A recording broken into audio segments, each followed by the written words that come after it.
પુષ્ટિનો અર્થ થાય કૃપા, એટલે આપણે કહીએ પુષ્ટિ માર્ગ, એનો અર્થ થાય કૃપા માર્ગ. પોષણ લીલા ચટ્ટોસ્કર અજામિલ આખ્યાન આવ્યું. ન જોવાની દ્રશ્ય જોઈને બુદ્ધિ બગડી ગઈ. ગણિકા સાથે રહેવા લાગ્યો. મહાત્માઓ ગામમાં આવ્યા, એને તો આના પર કૃપા કરવી જોઈએ, એના ઘરનું ભોજન કર્યું છે. અને ગર્ભવતી હતી ગણિકા, એટલે એને કહ્યું તું વચન આપ, તારે જે બાળક થશે ને એનું નામ તું નારાયણ રાખજે. કહ્યું કે એમ તો આ ભગવાનનું નામ લઈ લે, પણ પુત્રને મોહવશ પણ જો નારાયણ 4 વાર બોલશે ને તો એનો ઉદ્ધાર થઈ જશે. આ વિચાર કરી વચન માંગ્યું, નારાયણ રાખવાનું કહ્યું. અને અજામિલને એટલો વાલો એનો દીકરો, નારાયણ અહીંયા આવ, નારાયણ આ કર, નારાયણ આ લાવ, નારાયણ અહીંયા જા. આખો દિવસ નારાયણ નારાયણ નારાયણ ચાલ્યા કરે. 88 વર્ષનો થયો અજામિલ. યમદૂતો દેખાયા, ગભરાયો, ડરને મારે પુકાર કર્યો, નારાયણ. દીકરાએ તો ન સાંભળ્યું, પણ પરમ પિતાએ સાંભળી લીધું. અને પરમ પિતાએ પોતાના પાર્ષદોને મોકલ્યા છે. અહીંયા યમદૂતો અને પાર્ષદોની વચ્ચે સંવાદ થયા. યમદૂતો કહે, આ બ્રાહ્મણ હોવા છતાં બ્રાહ્મણનું કર્તવ્ય નથી કર્યું, નરકમાં લઈ જઈશું. અરે ના, અંત સમયમાં એને ભગવાનનું નામ લીધું છે. અરે આ તો પુત્રને વશ નામ લીધું છે. અજ્ઞાનાદ અથવા જ્ઞાનાદ ઉત્તમ શ્લોક નામ યત સંકીર્તિતમ અઘમ પુંસો દહે દેદો યથાનલ. ભગવાનનું નામ તો અગ્નિ જેવું છે, જાણતા લાકડું નાખો કે અજાણતા પડી જાય, અગ્નિ તો બાળી જ નાખે. ભાઈ કુભાઈ અનખ આલસ હું, કોઈ પણ રીતે લેવાયેલું ભગવત નામ ક્યારે નિષ્ફળ જતું. આગળ અન્ય કથાઓ આવી. વૃત્રાસુરની કથા આવી. દક્ષ દ્વારા 60 કન્યાઓના વંશનું વર્ણન આવ્યું. ઇન્દ્ર દ્વારા અપમાન થયું, બૃહસ્પતિએ દેવતા પદ ત્યાગ્યું, ગુરુપદ ત્યાગ્યું અને વિશ્વરૂપને ગુરુ બનાવ્યા. નારાયણ કવચની વિદ્યા એમણે આપી. ઇન્દ્રએ ગુરુની હત્યા કરી. ત્વષ્ટાને આવ્યો ક્રોધ, મારા પુત્રને માર્યો છે, યજ્ઞમાંથી ઇન્દ્રને મારે એવો પુત્ર પ્રગટ કરીશ. વૃત્રાસુર પ્રગટ થયો. ભયંકર યુદ્ધ થવા આવ્યું છે અને એરાવત પર સવાર થઈને ઇન્દ્ર વજ્ર હાથમાં લઈને લડવા આવ્યો છે. વજ્રમાં ભગવાનના દર્શન થયા. વૃત્રાસુરને વંદન કર્યા. ચતુશ્લોકી સુંદર વૃત્રાસુરની ગાઈ છે. આગળ સમય મળશે તો દર્શન કરીશું. પુંસવન વિધિનું વર્ણન આવ્યું. અહીંયા 6મ સ્કંદને વિરામ આપીએ. બોલો ગોવર્ધન કી જય. 7મ સ્કંદ ઉતિ લીલા, ઉતિવત કર્મ વાસના. 3 પ્રકારની વાસનાઓ બતાવી 7મ સ્કંદમાં: સદવાસના, અસદવાસના અને મિશ્ર વાસના. સદવાસના દેવોની, અસદવાસના અસુરોની અને મિશ્ર વાસના મનુષ્યોની. પ્રશ્ન કર્યો કે ભગવાન પક્ષપાતી છે, અસુરોને મારે ને દેવોની રક્ષા કરે, તો ભગવાન પક્ષપાતી ન કહેવાય? જો એમ જોવા જાવ તો અસુરો પણ બીજા કોઈની ઋષિઓની જ સંતાન છે. એમ તો દિતિ અને અદિતિ માઓ જુદી હતી, પિતા તો એ જ છે કશ્યપ મુનિ. ભગવાન આવો પક્ષપાત કેમ કરે છે? એમ જોવા જાવ તો ઘણા મોટા મોટા અસુરો, રાક્ષસો બ્રાહ્મણમાંથી થયા. એમ જોવા જાવ. અને આ અસુરોની ગાથા અહીંયા કહ્યું કે આવો કેમ ભેદભાવ પરમાત્મા કરે છે? કહ્યું આવો જ પ્રશ્ન રાજસુ યજ્ઞ સમયે યુધિષ્ઠિરે પૂછ્યો હતો અને એના ઉત્તરમાં પ્રહલાદજીનું આખ્યાન સંભળાવ્યું. નરસિંહ ભગવાનની કથા કહી. હિરણ્યકશ્યપુને આવ્યો ક્રોધ, મારા ભાઈને માર્યો છે, વિષ્ણુને માફ નહીં કરું. તપ કરવા ગયા, ભયંકર તપ કર્યું. બ્રહ્માજી પ્રસન્ન થયા. માંગ, દિવસે ન મરું, રાત્રે ન મરું, ઘરે ન મરું, ઘરની બહાર ન મરું, નરથી ન મરું, પશુથી ન મરું, 12 મહિનામાં ન મરું, અસ્ત્રથી ન મરું, શસ્ત્રથી ન મરું, દિવસે ન મરું, રાત્રે ન મરું. લાંબુ લિસ્ટ આપ્યું. બ્રહ્માજીએ કહ્યું તથાસ્તુ. અને હવે તો થઈ ગયું, હું અમર છું, હવે કોઈ મને મારનારું નથી. દંડેરો પીટાવો ગામમાં, રાજા જ ભગવાન છે. ભજવો હોય તો રાજાને ભજો, બાકી ભગવાન જેવું કાંઈ નથી. જ્યારે તપ કરવા ગયો ને ત્યારે એના પત્ની કયાધુ ગર્ભવતી હતા અને ગર્ભમાં પ્રહલાદ, નારદજીનો સત્સંગ થયો અને સત્સંગ થયો તો ગર્ભમાં જ ભક્તિના સંસ્કાર આવી ગયા. એને પ્રહલાદજીને અસુર નીતિ ભણાવવા માટે સંડામર્કને બોલાવ્યા છે. ભણાવીને જાય, બાળકોને ભેગા કરે ને ભગવાનના નામનું કીર્તન કરે. એકવાર પિતાએ બોલાવ્યા, પ્રહલાદ તું શું ભણ્યો બતાવ? પિતાજી, ભગવાનની 9 પ્રકારની ભક્તિ હોય છે. શ્રવણમ કીર્તનમ વિષ્ણોઃ, સ્મરણમ પાદ સેવનમ, અર્ચનમ વંદનમ દાસ્યમ, સખ્યમ આત્મનિવેદનમ. અરે આ બધું ભક્તિ ક્યાંથી શીખીને આવ્યો? અસુર નીતિ ભણ અને ભગવાનનું નામ લેવાનું બંધ કર, વરના મારી નાખીશ તને. પિતાજી, મારનારો એ પરમાત્મા છે અને બચાવનારો એ છે. તમે કાંઈ કરી શકતા નથી. એ જો બચાવવા ઈચ્છે તો તમે મારી નહીં શકો અને એ મારવા ઈચ્છે તો તમે બચી નહીં શકો. અરે આ બધું આને શીખવાડે છે કોણ? બંધ કર, વરના મારી નાખીશ. પર્વત પરથી ફેંક્યા, પર હાથીના પગ નીચે કચડવાની કોશિશ કરી, વિષવાળા ભોજનથી મારવાની કોશિશ કરી, ઘણા ઉપાયો કર્યા, પણ જેને બચાવનારો પરમાત્મા હોય એને કોણ મારી શકવાનું? એકવાર થાંભલો ધગધગતો કર્યો. રાજસભામાં બોલાવ્યા પ્રહલાદને, કહ્યું ક્યાં છે તારો વિષ્ણુ, ક્યાં છે તારો ઈશ્વર? પિતાજી, પ્રશ્ન જ ખોટો છે. એ તો ક્યાં નથી, બધે જ છે. અચ્છા, આ થાંભલામાં છે? હા, એ થાંભલામાં પણ છે. તો હોય થાંભલામાં તો ભેટ જઈને એને મારે જોવો છે તારા ઈશ્વરને. અને પ્રહલાદ તો પ્રસન્ન થઈ ગયા. પ્રભુ, પહેલી વાર મારા પિતાને આપના દર્શનની ઈચ્છા થઈ છે, એને નિરાશ ન કરતા, એને દર્શન આપજો. અને ડગલાઓ ભરતા પ્રહલાદજી ગડગડ ગડગડ ગડગડ અવાજ થવા લાગ્યો, દુંદુભીઓના નાદ થવા લાગ્યા, અને ત્યાં પર્વતોના શિખરો તૂટવા લાગ્યા, દેવતાઓ મંગલ ધ્વનિ કરવા લાગ્યા. એને પ્રહલાદજી જ્યાં માથ ભીડવા જાય ત્યાં કડક દઈને શોર થયો, બોલો નરસિંહ ભગવાન ગુર્રાટો ભરી રહ્યા છે. નરસિંહ ભગવાન આંખો તો જાણે અંગારા છે, કેસવાળીઓ ઉડી રહી છે, ક્રોધાયમાન થયા છે. ત્યાં નરસિંહજીને જોયા, લીધી ગદા, દોડ્યો હિરણ્યકશિપુ મારવા માટે. પરમાત્માએ ગોદમાં લઈ લીધા અને ગોદમાં લઈને આવ્યા. ઉંબરે તું જો હિરણ્યકશિપુ, ઘરની અંદર નથી, ઘરની બહાર નહીં, ઉંબરા પર છું, આકાશમાં નથી, ભૂતળ પર નથી, મારી ગોદમાં છું. મારી સામે જો, હું નર નથી, પશુ નથી, નરસિંહ છું. મારા નખોને જો, અસ્ત્ર નથી, શસ્ત્ર નથી, હમણાં દિવસ નથી, રાત નથી, સંધ્યાકાળનો સમય છે, 12 મહિનામાં એક મહિનો નથી, અધિક માસ ચાલે છે. અને નખને બતાવી પેટમાં ઘુસાવી ચીરી દીધો છે હિરણ્યકશિપુને. ચારે બાજુ કઈ ઘોષ થવા લાગ્યા, પુષ્પની વર્ષા થવા લાગી. બોલો નરસિંહ ભગવાન. સુંદર સ્તુતિ પ્રહલાદે કરી. નરસિંહ ભગવાન એટલા ક્રોધાયમાન થઈ રહ્યા છે. દેવતાઓ ગભરાયા, જો ક્રોધ શાંત નહીં થાય તો પ્રલય થઈ જશે. લક્ષ્મીજીને વિનંતી કરી. લક્ષ્મીજી તો રૂપ જોઈને જ ભાગ્યા. દેવતાઓએ પ્રહલાદને કહ્યું, તારા માટે આ અવતાર થયો છે, તું જ પ્રભુને સમજાવ. નાનકડો પ્રહલાદ નિર્ભય બની ભગવાનની આગળ બે હાથ જોડીને ઉભો રહી ગયો. પ્રભુએ એને ગોદમાં બેસાડ્યો. અને ભાગવત લખે છે, એક ગાય પોતાના વાછરડાને ચાટીને એને વહાલ કરે, એમ નરસિંહ પરમાત્મા પોતાની જીવવાથી ચાટતા ચાટતા પ્રહલાદને દુલાર કરી રહ્યા, વહાલ કરી રહ્યા. આંખોમાં આંસુ આવી ગયા. નરસિંહ ભગવાન, તારા જીવનમાં આટલા સંકટો આવ્યા છતાંય તે મને એકે વાર બોલાયો નહીં મદદ માટે. પ્રહલાદ કહેવા લાગ્યો, ભક્તિ કરીને માંગણી કરે ને સવઈ વણી કહ, એ તો વેપારી કહેવાય, ભક્ત ન કહેવાય. પ્રભુ કહે કે હું તને કંઈક આપવા ઈચ્છું છું, તું માંગ મારી પાસે. પ્રહલાદ બોલ્યા, જો આપ આપવા જ ઈચ્છતા હો તો એટલું માંગુ છું કે આજ પછી માંગવાની ક્યારેય ઈચ્છા જ ન થાય, એવા આશીર્વાદ આપ્યો. કહ્યું, પણ મારી ઈચ્છા છે કે તને કંઈક આપું. બહુ આગ્રહ પ્રભુએ કર્યો. ત્યારે પ્રહલાદે કહ્યું, જો આપ આપવા ઈચ્છતા હો તો એટલું માંગુ છું કે મારા પિતાની અધોગતિ ન થાય, એવા આશીર્વાદ આપો. ત્યારે પ્રભુએ કહ્યું, તારા જેવો દીકરો કોઈના ઘરમાં થાય એની તો 21 પેઢીઓ એમને તરી જતી હોય. સુંદર સ્તુતિ કરી છે કે પ્રભુ આપ તો કેવલ પ્રેમથી જ પ્રાપ્ત થાઓ એમ છો, કોઈ સાધન આપની પ્રસન્નતાનું કારણ નથી બની શકતું. આગળ માનવ ધર્મ, વર્ણાશ્રમ ધર્મ, સ્ત્રી ધર્મના ઉપદેશો આપ્યા. સપ્તમ સ્કંદને વિરામ કરીએ. બોલો ગોવર્ધન નાથ કી જય. અષ્ટમ સ્કંદ મન્વંતર લીલા. મનુ, મનુપુત્ર, ઇન્દ્ર, દેવ, સપ્તર્ષિ ને ભગવદ અવતાર, આ 6 વસ્તુ મન્વંતરમાં હોય. ગજેન્દ્ર મોક્ષની કથા આવી. ગજેન્દ્ર નામનો હાથી ત્રિકૂટ પર્વતની નીચે રહે છે. વિશાળ પરિવાર છે, કુટુંબ છે. એકવાર સરોવરમાં સ્નાન કરવા માટે ગયો અને ત્યાં ગ્રાહે પગ પકડ્યો. ખેંચવા લાગ્યો મગર. સ્વજનો ભાગ્યા, દોડ્યા. કારણ કે મરનારની, ચાહનારની ચિતા પર કોઈ ચડતું નથી. ચડવું તો એક તરફ એની રાખને કોઈ અડતું નથી. કોણ બચાવે? ગભરાયો. બધા સ્વજનો ભાગ્યા. ડૂબવા લાગ્યો ગજેન્દ્ર. ડૂબતા ડૂબતા મનમાં વિચાર થયો કે હરિના નામનો પુકાર કરો.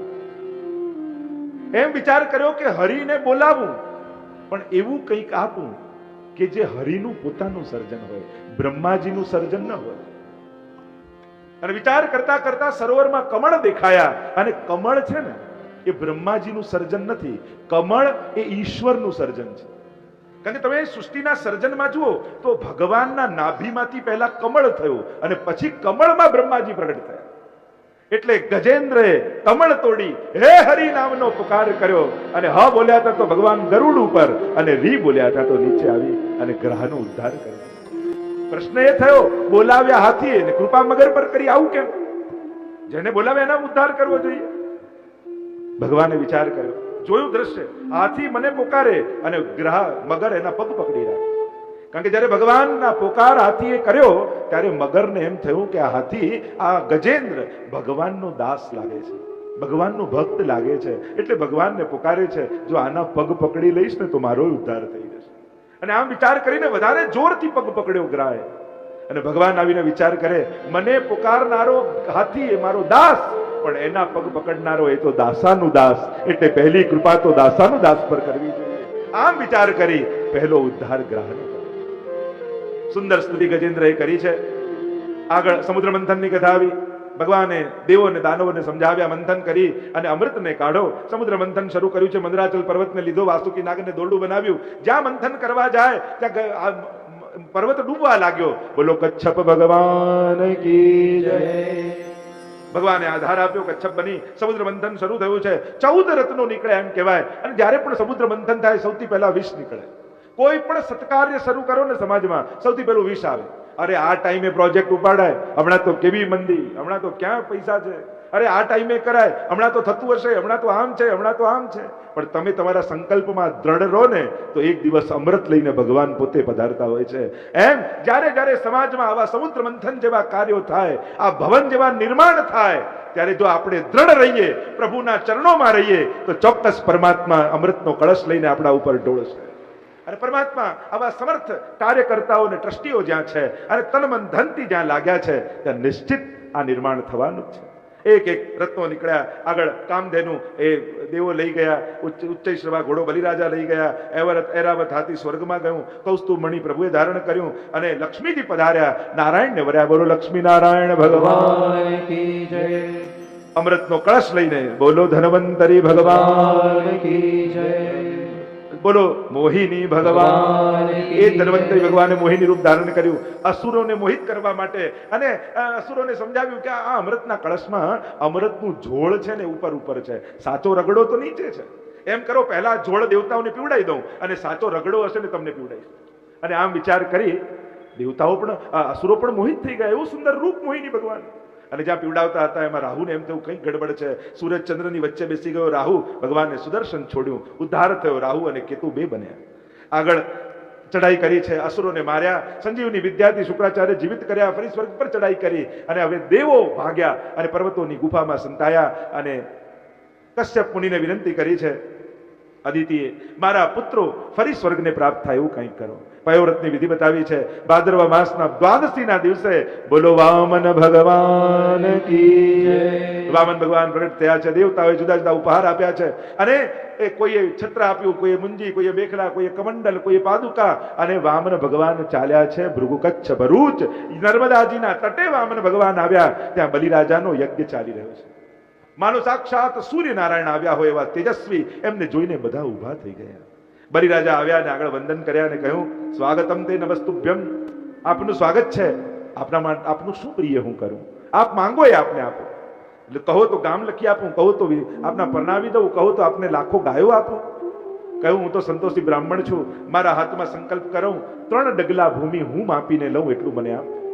અરે આપ છો નાના અને વાતે નાની કરો છો.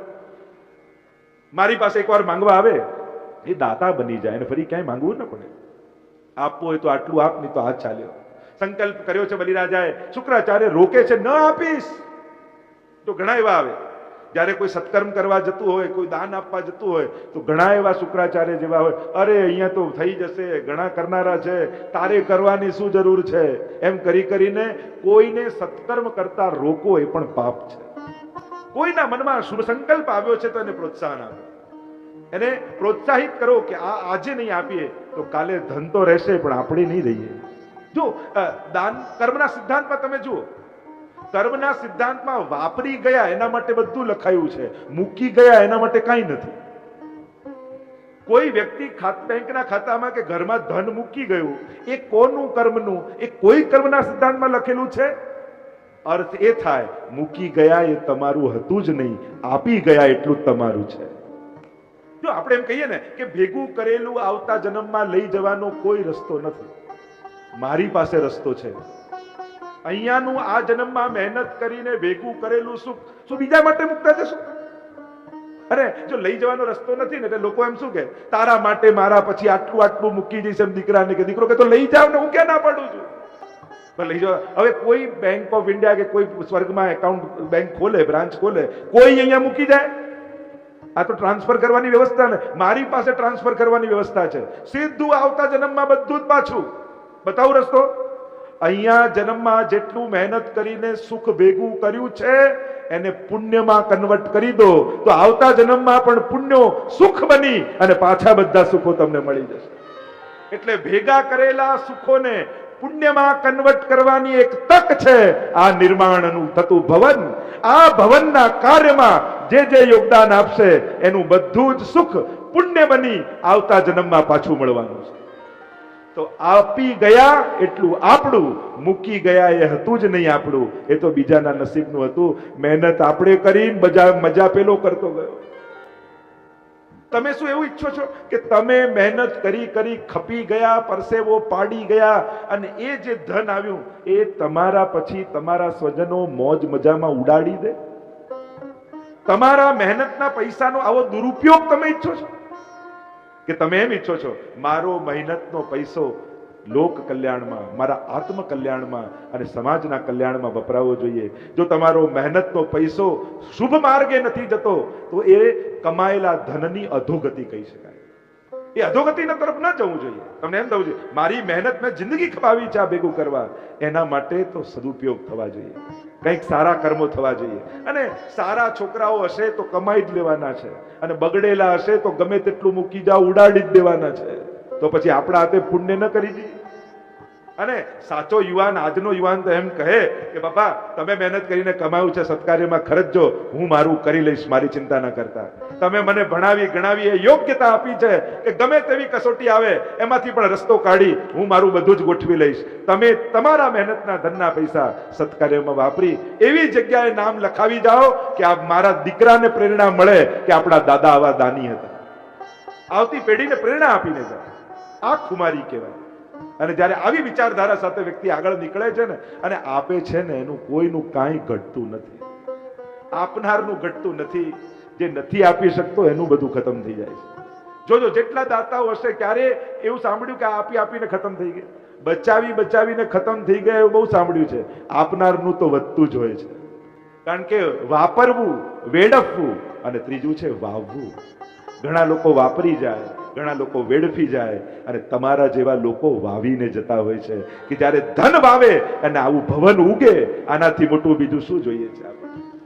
અને કાર્ય થશે નિશ્ચિત, શીઘ્રતાથી શીઘ્ર આ સુંદર ભવન બન્યું હશે અને એમાં તમે આનંદ કરતા હશો. આગળ ચર્ચાઓ આવી છે. વામન ભગવાન સંકલ્પ કર્યો, બલિરાજાએ વિરાટ બન્યા, 3 ડગલામાં બધું માપી લીધું, 2 ડગલામાં જ. બતાવો ત્રીજું ડગલું ક્યાં મૂકું? મસ્તક ઝુકાવીને કર્યું મારા માથે મૂકું. અને આમ 3 ડગલામાં સર્વસ્વનું સમર્પણ કર્યું. મત્સ્ય અવતારની કથા આવી. કૃતમાલા નદીના કિનારે સત્યવ્રત રાજા ઉભા છે, હાથમાં માછલું આવ્યું, કુંડામાં મૂક્યું, કુંડા જેટલું થઈ ગયું, સરોવરમાં મૂક્યું, સરોવર જેટલું થઈ ગયું, દરિયામાં મૂક્યું, દરિયા જેવું થઈ ગયું. પૂછું તમે કોણ છો? બોલો મત્સ્ય ભગવાન કી જય. કહ્યું કે પ્રલય કાલ નજદીક છે, વેદોની તારે રક્ષા કરવાની છે. હું આવીશ મત્સ્ય બનીને, એક નાવ તારી પાસે આવશે અને પ્રલય કાલ ચાલે ત્યાં સુધી નાવને મારા શિંગડા જોડે બાંધી રાખજે, વેદોની રક્ષા કરીશું. આ ગુરુનો રૂપ છે. મત્સ્ય ભગવાનને વંદન કરી અષ્ટમ સ્કંદે વિરામ આપીએ, નવમ સ્કંદ પ્રારંભ કરીએ. બોલો કૃષ્ણ કનૈયા લાલ કી જય. સુદ્યુમ્નની કથા આવી, નભગની કથા, નભગના પુત્રના ભાગની કથા આવી, અમરીશ રાજાની, હરિશ્ચંદ્રની કથા, સગર ચરિત્ર આવ્યું, ભગીરથ રાજા ગંગાજીનું અવતરણ ભૂતલ પર કરાવવામાં આવ્યું, સૂર્યવંશની કથા આવી, કટવાંગ, દીર્ઘબાહુ, રઘુના અજના દશરથ, અને દશરથને ત્યાં મર્યાદા પુરુષોત્તમ રામનો જન્મ થયો. બોલો રામચંદ્ર ભગવાન કી જય. અયોધ્યા ધામ કી જય. આગળ નિમિ રાજાના વંશનું વર્ણન આવ્યું, પરશુરામ દ્વારા ક્ષત્રિય સંહારની કથા આવી, ચંદ્રવંશ યાતિનું ચરિત્ર, રંતિદેવની કથા આવી. નવમ સ્કંદને વિરામ આપીએ. બોલો ગોવર્ધન નાથ કી જય. પ્રવેશ કરીએ 10મ સ્કંદમાં, જેની તમે રાહ જોઈ રહ્યા છો. ભગવાનનું હૃદય 10મ સ્કંદ, 90 અધ્યાય, 3 પ્રક્ષિપ્ત માન્યા, 87 અધ્યાય. પરીક્ષિત મહારાજ કહેવા લાગ્યા કે ગુરુદેવ હવે મારા ઈષ્ટની કથા આવે છે, હવે સંક્ષિપ્ત નહીં, હવે વિસ્તારથી કહેજો. અને પ્રશ્ન કરતા પરીક્ષિત મહારાજ બોલ્યા, કથિતો વંશ વિસ્તારો ભવતા સોમ સૂર્યયોઃ રાજ્યામ ચોભય વંશાનામ ચરિતમ પરમાદ્ભુતમ. એ અદ્ભુત ચરિત્ર મારે સાંભળવા છે પરમાત્માના. મારા ઈષ્ટ આરાધ્યની કથા છે એટલે હવે વિસ્તારથી કહેજો. નિવૃત્ત તર્ષૈર્ભગીયમાના ભવૌ સદા છોત્ર મનો વિરામાત ગૌતમ શ્લોક ગુણાનુવાદાત પુમાન વિરજ્યેત વિના પશુગનાત. કોણ એવો આત્મઘાતી જીવ હશે જેને ભગવાનની કથામાં રસ નહીં આવતો હોય? ભગવાનની કથા તો ભવૌષધિ છે. પેલી ઔષધિ તો કડવી હોય, આ પરમ મધુર છે. પેલી તો રોગ મટી જાય પછી બંધ કરી દેવાની, આ તો ભગવાન મળી જાય પછી પીતા રહેવાનું. એવી આ કથામૃત એ ભવૌષધિ છે. પરીક્ષિત મહારાજ કહેવા લાગ્યા, મારા ઉપર જ નહીં, મારા પૂર્વજો ઉપર પણ કેવી કૃપા. પિતા મહા મે સમરે વરંજય દેવ વ્રતાદ્યા તીર્થૈ તિમિંગલૈ. એ મારા પૂર્વજો ઉપર પ્રભુની કૃપા કે આ કોઈ મહાભારતનું રણ સંગ્રામ જીતી ગયા. અનેક પ્રશ્નો કર્યા. બલરામજી તો રોહિણીથી પ્રગટ થયા, પછી દેવકીજીના પુત્ર કઈ રીતે કહેવાય? કૃષ્ણ વસુદેવજીનું ઘર છોડીને વ્રજમાં કેમ વસ્યા? અને નંદાદી ગોપો સાથે ક્યાં ક્યાં પ્રભુએ નિવાસ કર્યો? પ્રભુ વ્રજ તથા મધુપુરીમાં રહીને કઈ કઈ લીલાઓ કરી? અને કંસ તો મામા હતા, છતાં એમને કેમ મારે?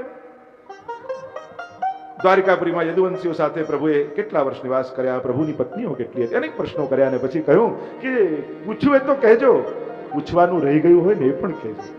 મારા પ્રભુની કથા તો મને અતિ પ્રિય છે. એવમ નિશમ્ય ભૃગુનંદન સાધુવાદમ વૈયા સખીસ ભગવાન અથ વિષ્ણુરાતમ.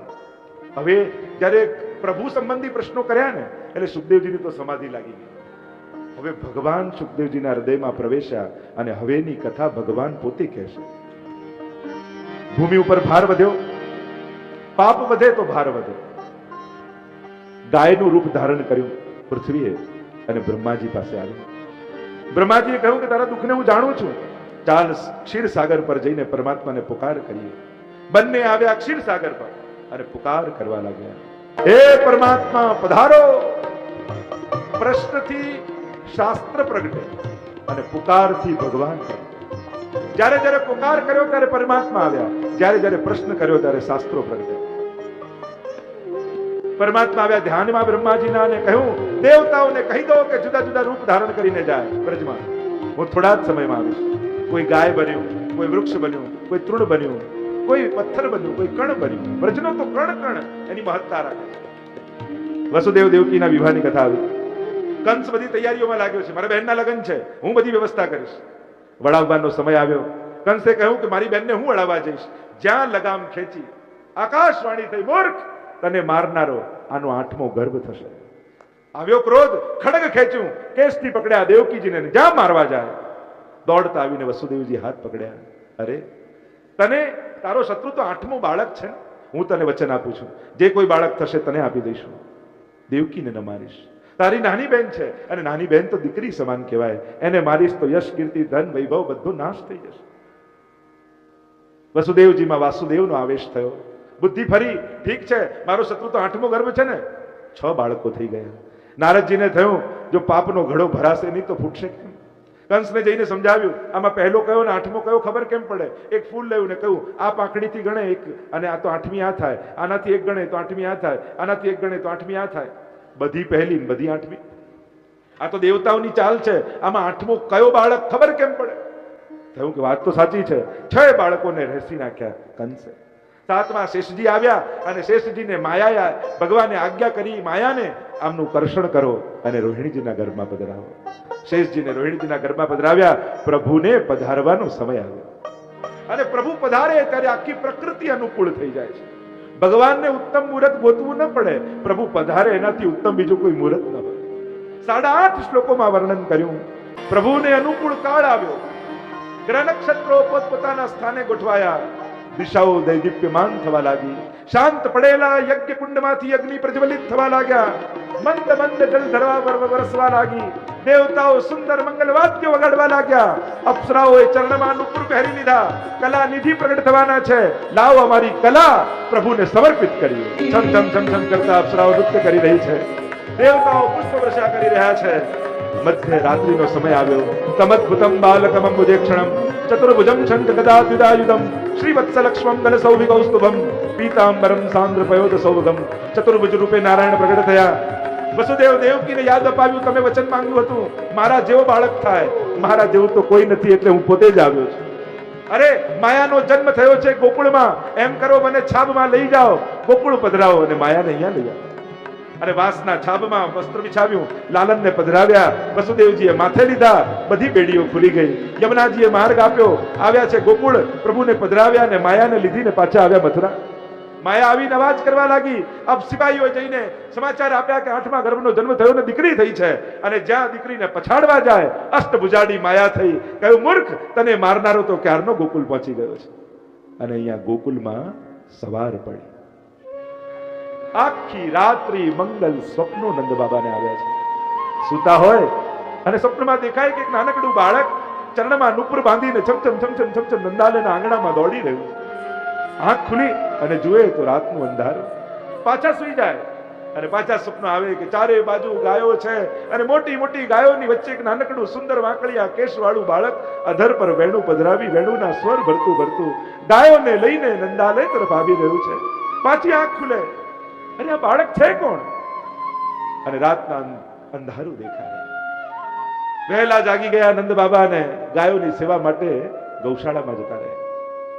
અને અહીંયા સૂરજનું પહેલું કિરણ નીકળ્યું અને સ્વર્ણમય કિરણો આખી ભૂમિ પર પથરાયા. માનો સોનાની ઓઢણી ઓઢી આ ધરતી રાણી નંદ મહોત્સવનો આનંદ લેવા આવી. મયુરને થયું કે મારા પીછાને ધારણ કરનારા પરમાત્મા આવી રહ્યા છે, પહેલી વધાઈ ગોકુળને હું આપીશ. ચડી ગયો અટારી પર નંદાલયની ને કેવો કેવો ના સ્વર ભરી આખા ગોકુળને વધાઈ આપવા લાગ્યો. કલકલ કલકલ વહેતા યમુનાજીને થયું કે મારા વર્ણ અને રૂપ અને ગુણોને ધારણ કરનારા પરમાત્મા છે, વધાઈ હું આપીશ. કલ કલ કલ કલ કરીને ઉછાળા લેતા મને આખો ગોકુળને વધાઈ આપી રહ્યા છે. ગાયોને એમ થયું અમારો ગોપાલ આવી રહ્યો છે, વહેલી વહેલી વધાઈ તો અમે આપીશું. ગળામાં બાંધેલી સોનાની ઘંટડીઓને ટન ટન ટન ટન ટન હલાવતી ગાયો માનો ગોકુળને વધાઈ આપે છે કે અમારો નાથ આવી રહ્યો છે. પ્રભુને થયું કે હું આવ્યો ને કોઈ વધામણા કરતું નથી. અને એટલામાં નંદ બાબાના બહેન સુનંદાજી સુતિકા સદન પાસેથી નીકળ્યા અને પ્રભુએ જોર જોરથી રડવાનો અવાજ કર્યો. રડવાનો અવાજ બાળકનો સંભળાયો સુનંદાજીને. ભાગતા ગયા ઓરડાની અંદર અને જુએ તો યશોદાજીની બાજુમાં નીલ મણિ અલૌકિક કાંતિ વાળું સુંદર બાળક પડેલું છે, કિલકારીઓ કરી રહ્યું છે. અને જોઈને અવાક બની ગયા સુનંદાજી, અરે આ બાળક ક્યારે થયું? અરે યશોદા જાગ, તેરે વહાં પ્રભુ પધારે હૈ. ધન્ય યશોદા ભાગ્ય તિહારે જીન એસો સુત જાયો હો. અને યશોદાજીએ તો જ્યાં બાળકને જોયું, બાળકને છાતીએ ચાપી લીધું. મોઢામાંથી વચનો નીકળતા નથી, ચોધાર આંસુએ રડવા લાગ્યા છે યશોદાજી. અને સુનંદાજીના તો આનંદ સમાતો નથી. ભાગતા ભાગતા ભાગતા રસોડામાં ગયા, મિશ્રીનો ડબ્બો ખોલ્યો, બંને મુઠ્ઠીમાં મિશ્રી ભરી બધાઈ હે કરતા કરતા ગૌશાળામાં દોડ્યા. બાબા कहने लगे पर कहां भयो, क्या हुआ है? अरे बाबा आप सुनोगे तो नाचने लगोगे, पर हुआ क्या है? અને મિશ્રીની મુઠ્ઠીમાં હતી એ નંદ બાબાના મોઢામાં આપી અને કહ્યું, બાબા આપકે વહાં લાલન કો પ્રાગટ્ય ભયો હે.